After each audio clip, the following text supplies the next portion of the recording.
એક ધનવાન વ્યક્તિ હતો, એની જોડે બહુ બધા પૈસા હતા, દુનિયાની અંદર બધે ફરી વળ્યો હતો, પણ એક દરિયાની અંદર એકાંત એને ફરવું એક એનું સપનું હતું.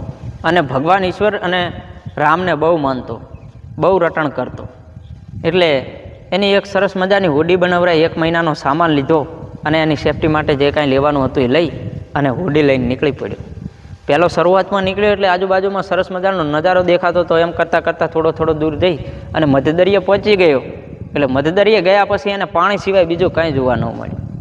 બનવાકાળ બન્યું એવું કે દરિયાની અંદર બહુ મોટું તોફાન આવે છે અને એની નાવ છે ને એ હલક ડોલક થવા માંડે છે. ભાઈ ભગવાનને યાદ કરવા માંડે, ઈશ્વરને, રામનું નામ લેવા માંડે કે મને બચાવી લેજો. પણ તુફાન વધતું રહ્યું એટલે એને ખબર પડી ગઈ કે હવે ડૂબવાનું છે એ નક્કી ફાઇનલ થઈ ગયું. જે કાંઈ એની સેફટી માટે હતું એ પહેરીને એની ડૂબકી લગાવી દીધી. જેવી ડૂબકી લગાવી એવી જ એની નાવ ડૂબી ગઈ. ભાઈ તરતો એક નાનકડું ટાપુ હતું, એક ટેકરો હતો, ત્યાં આગળ જતો રહ્યો. ત્યાં આગળ જઈને જોયું તો મનુષ્ય નામની કોઈ જાતિ નથી, પોતે એકલા જ હતા. 1 દિવસ થયો એટલે એને ફળ ફ્રૂટ ખાઈને કાધું. 2 દિવસ થયા એટલે બીજું જઈને તે ખાઈ અને જિંદગી કાઢવા માંડ્યો. થોડા દિવસો થયા એટલે દાઢીને, વાળને, નખને બધું વધવા માંડ્યું. આદિમાનવ ટાઈપની એની જિંદગી થવા માંડી.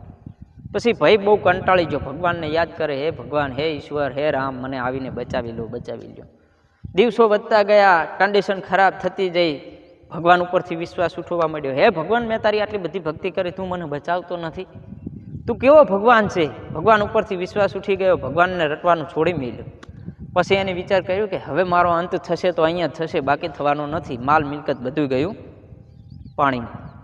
ભાઈએ તો શું કર્યું કે એક સરસ મજાનું છાપરું બનાવી દીધું ને એવું વિચાર્યું કે આજની રાત આપણે આની અંદર કાઢીશું.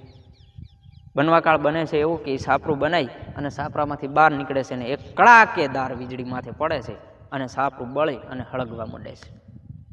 છાપરું હળગી જાય એટલે પછી કહે છે કે હે ભગવાન, મેં એક મારે રહેવા માટે છાપરું કર્યું ને તને એ પણ ના સહન થયું અને તે બાળી નાખ્યું.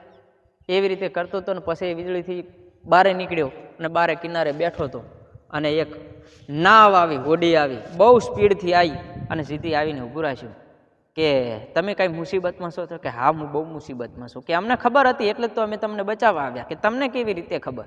કે મને એવી રીતે ખબર કે તમે આ જંગલની અંદર જો ધુમાડો ના કર્યો હોત ને તો કદાચ અમે તને બચાવવા ના આવ્યો.